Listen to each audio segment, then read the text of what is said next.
let's talk about the Target debacle because there's an important conversation to be had there, or at least one. And specifically what this creator said, I'll tag her below. And there are two big issues here. The first is that the biggest opposers to DEI have a fundamental misunderstanding of what it is. They have this mindset where things like jobs, promotions, or salary increases are given to people who are not qualified, simply because they're not white.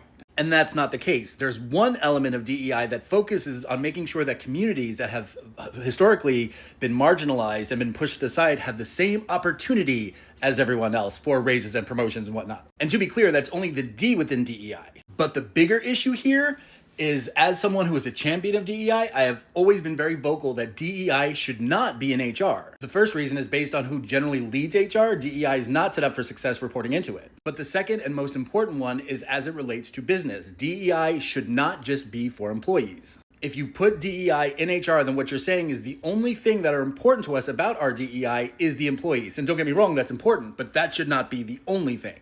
DEI needs to be comprehensive. It needs to be in your marketing. It needs to be in your sales. It needs to be in your engineering. It needs to be in your product.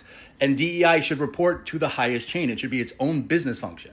Because even though Target rolled back its DEI in 2025, even if they had a really great DEI team that was still there, this would not have been caught because this is not an employee issue. This is because the right people are not in product, the right people are not in market research, the right people are not in design, the right people are not in advertising or merchandising. That costume should have never been created, but how many lines of approval did it have because the right people were not in the room? Because when people think of DEI, they only think of it in HR.